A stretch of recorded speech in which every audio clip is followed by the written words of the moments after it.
George Kambosos, fresh off the celebrity cricket match. Mate, how was it? Yeah, it was good fun, man. Just something new, something different. You know, once I got the rhythm of, when I was batting, first couple of balls were a little bit tricky. Had a couple of air swings, but started getting the rhythm of it and had good fun. You know, it's all for a good cause, all for charity, and you know, you got to enjoy these moments. Not every day you get to go on a cricket pitch and have some fun like that. Now the preparation's very different for boxing compared to cricket. Did you do any preparation in your shot selection today? You hit some pretty good shots once you got your eye in. Honestly, I didn't do any training at all for the cricket game. I watched a little bit on YouTube just to get an idea of how the game would go and stuff, but I'll be honest, not one bit of training. The only cricket I've ever played was while Christmas time and with family, and back at school a couple of times. So that was just natural, I guess. Good to see. There's lots of different celebrity sports people there today, but a couple of other ones that were there was Paul Gallen, who's recently hung up the gloves, and obviously Harry Garcia, he's young and he's at the early stages of his career as an emerging talent. What do you think of those guys as well out there? Yeah, great guys. Obviously Paul's done a lot in rugby league, and obviously crossed over to boxing and done real well as well. And Harry's Olympic bronze medalist. And he's made his transition into the professionals as well. So he's doing his thing, and just guys that are trying their best as well. And obviously it's good to be involved in it all today together. Growing up as a kid, I know you're from the rugby league background, but did you really watch cricket much when you were growing up in the 2000s, or just was it more rugby league? No, I used to watch a fair bit of cricket back in the day. All the old school players, the Brett Lees, the Shane Warne, obviously rest in peace to him, and all these guys, Ricky Ponting. I used to watch it. It was exciting with all these big name players back in the day, but then focus on my own thing, focus on my training, and like I said, once I fell in love with boxing, pretty much took over my life, took over everything. I wasn't interested in watching anything. I wasn't interested in, if it had nothing to do with boxing, it had nothing to do with me getting better as a fighter, I wasn't interested in it. Now, one person who used that frame and used that quote down in Melbourne last time was Devin Haney. He spoke about you changing his life. Let's relive 2022. It was a massive year for you, and your takes, the positives, the pros and the cons from it all, and the 2 wars with Devin Haney. Yeah, look, 2022 was huge, regardless of the losses to Haney and obviously losing my belts. It was massive. I'm very proud of the year I had, because I got to fill out a stadium, and I got to have 2 massive fights here in Australia that stopped the nation. And I got to risk it all again when I could have taken some easy fights and cherry picks like a lot of these other fighters do. Obviously put my family and created generational wealth as well. So as a father, as a husband, how can I not be proud of doing that as well? The things I got to do in 2022 were huge, and I'm looking forward to doing the same thing in 2023. You spoke about when we were in Queensland late last year in November about some big offers that come through, and then you and your team sort of said, let's rest, let's get through the back half late in the year. It's now January. Have you had any more offers come through, and what can you tell the fans out there that what is a potential fight for George Kambosos as far as former world champions? Is it heading back to America? I know there's been rumours of maybe a fight in the UK. What can you tell us of when you will fight next? Look, that's the good thing. I'm in a position to fight when I want to fight, when I'm ready to fight. But the kind of person I am, I'm getting the itch. I want to fight real soon. So it looks like end of April, start of May is when I'll fight. It would have given me a good period to heal up from obviously the 3 big fights. Lopez, Haney, and Haney again, all within a year. Within a year, I fought 3 of them, like 3 big fights, 36 rounds. Incredible.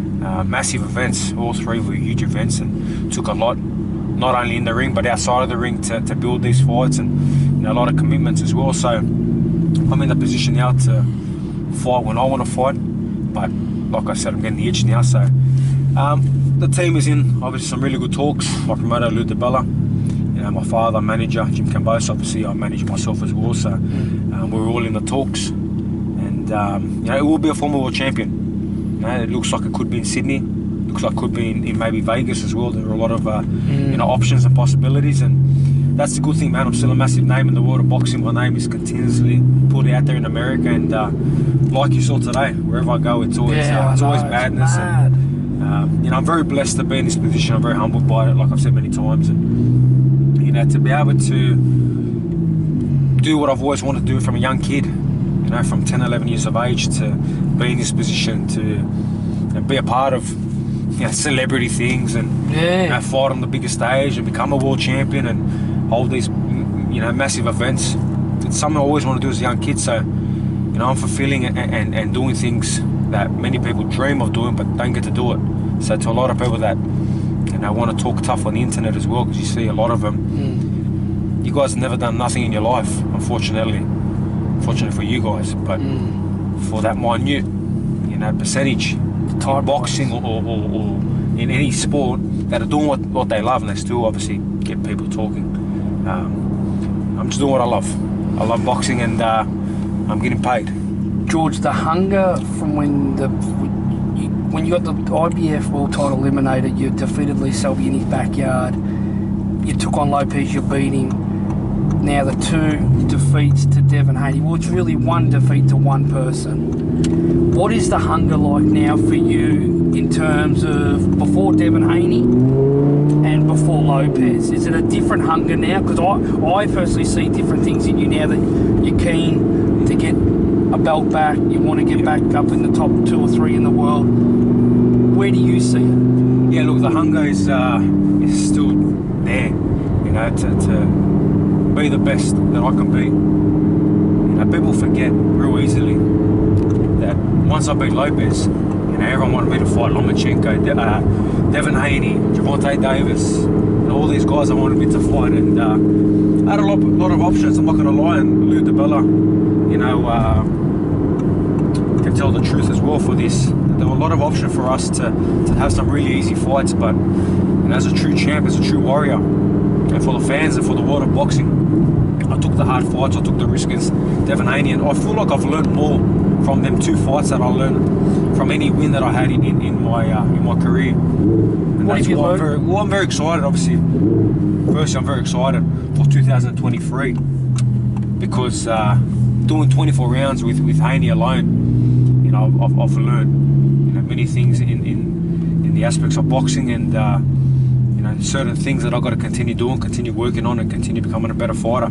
A true warrior, when they clash against another high level, high caliber warrior, like a Haney, like a Lopez, like a Selby, like a Mickey Bay, guys that are former world champions, undisputed champions, you become a better fighter. You sharpen your swords, and defeat isn't the worst thing in the world. Unfortunately, these boxing, supposed fans, as soon as a fighter loses, he's done, he's finished. Who did he lose to? He didn't lose to a guy that was cherry-picked. He lost to a top 10, top 5 pound-for-pound fighter. So I've learned a lot. Haney is a very big lightweight. Like Lomachenko said, he's heavyweight. He's heavyweight. And I'm looking forward to that fight as well. So a lot of good things in my career, and I'm very proud of what I've achieved, and I'm very motivated and have that hunger to continue achieving more. And I know I will be a 2-time world champion. In terms of Devin Haney, your thoughts on Devin Haney versus Lomachenko, whether they get that done before March the 22nd, or if they get it done in May. Your thoughts on that now, knowing that you've been in there with Devin for 24 rounds. Your prediction on how that fight goes, with no disrespect to Lomachenko. No, it's no disrespect to Lomachenko, and regardless of what happens in that fight, and regardless of what I think is going to happen in that fight, I still would love to grace the ring with Lomachenko, no matter how much older he's getting or how he's looking. It's a fight that was nearly done when I had all the belts. So I'd love to do that fight. Maybe do a big stadium fight here in Australia. He's a big name here, so big name. Yeah. I'm a big name. He's a big name, and obviously we can fill that stadium out big time. But I believe just Haney's just too sharp, too big, too rangy. The reach, the movement, the defense he has. He's becoming a better and better fighter, and we saw it when we clashed the second time. I got better in that second fight, regardless of what people say. I got better. I showed more. I tried different things, but he got better as well.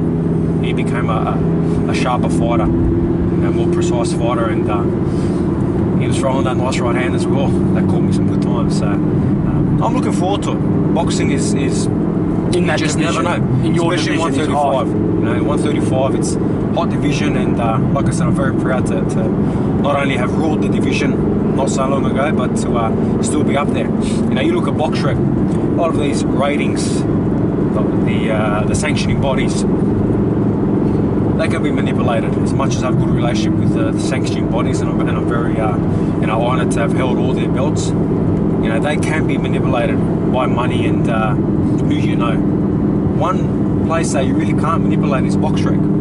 It works off a point system. You fight the best, you knock guys out. You lose to the best, you're going to have a point system. Now, I'm not sure how it would have moved after Gervonta Davis's win today, but I was still sitting at number 2. Haney was at number 1, I'm number 2 in the lower division. So, you know, like I said, you fight the best, you lose to the best, so be it. And I'll get to Gervonta in a second. Going back to Devin Haney, if he beats Lomachenko and moves up to 140, with the potential there of, you know, fights down the track with him and Teofimo Lopez, how good and where do you see Devin Haney at right now in his career at such a young age? The guy's had 29, 30 fights, he's only 24 years of age. I know you can say how good he is because you've been in there, but when you see all the others out there, George, like we saw Gervonta today, how good is Devin Haney the best out there in 135? He's got all the belts, man. He beat the man, they beat the man, they beat the man. So, yes, he's the top dog, he's the top guy there. And until proven, you know, otherwise, he's a top dog. Just like when I had all the belts, I was a top dog. And until someone came and took him off me, like Haney did. Same with Lopez, he was the man until I came and took him. And same with Lomachenko, he was the man until Lopez took him. So, Haney, the skills that he has, he's still very young. You know, the sky's the limit for him, and I think he'll be even bigger once him and Lomachenko, you know, face off. Now, you guys have sort of talked a fair bit online, and you know, you've sort of developed this relationship since the fight. There's probably no possible chance that you'll ever fight again. How's that been with I know you haven't done it with Teofimo and Lee Selby and these other opponents, but how's that been, that all the stuff that you went through with Devin, and then obviously then to sort of have a bit of relationship where you can sort of talk on Instagram and talk about this and that? How's that been? Yeah, it's good, man. That's what it's about. Warriors that, you know, come to do battle, you know, step inside that ring for 12 rounds, 24 rounds, you know, punch the shit out of each other, you know, blood, sweat and tears. You win some, you lose some, and then after the fight, when it's all said and done, you know, you show the respect to each other and can move on and have a relationship. And who knows, he wants to come back to Australia and have a holiday here. You know, I'll welcome him. Obviously, I will go back to America as well, do some more training there, or in the future go on a holiday there. And you have that relationship where it's a respect. That's what it is, respect. And unfortunately, like I said, and I've said it many times, that will never be with me and Lopez. It is what it is. And that's just respect from two warriors fighting each other. Where do you see, you took all these belts with Lopez, you beat him convincingly, he's fought twice, I think, since he fought you. People say that Devin even said it himself, Kambosos ruined you. Where do you sort of see still a little bit of animosity between you and him, and is that a potential rematch that we could do, or Team Ferocious and Lopez could do, maybe one down the track at 140? Yeah, for sure. For me, you know, I'll fight any man living. I will fight. Doesn't matter if they're a featherweight, bantamweight, minimum weight, heavyweight. I'll step in there. I've got the heart of a lion, and you know, iron still balls. So you know, yeah, definitely. But it'll be on my terms. I got that win against him. So regardless of all the bullshit he's ever said, you know, I beat him fair and square, and beat him up. And yeah, like Devin said, ruined him. You know, the world's been saying the same thing. You know, social media went crazy when he fought, and you know, it is what it is. You know, I don't have to say too much. The world saw our fight, and the world's seeing how he's been since then. What's the excuses now? So yeah, we'll see. Could be a possible clash at 140. definitely he won't come down to 135. But yeah, we can meet somewhere. Meet at 140, meet at 147, meet at any weight. Doesn't bother me.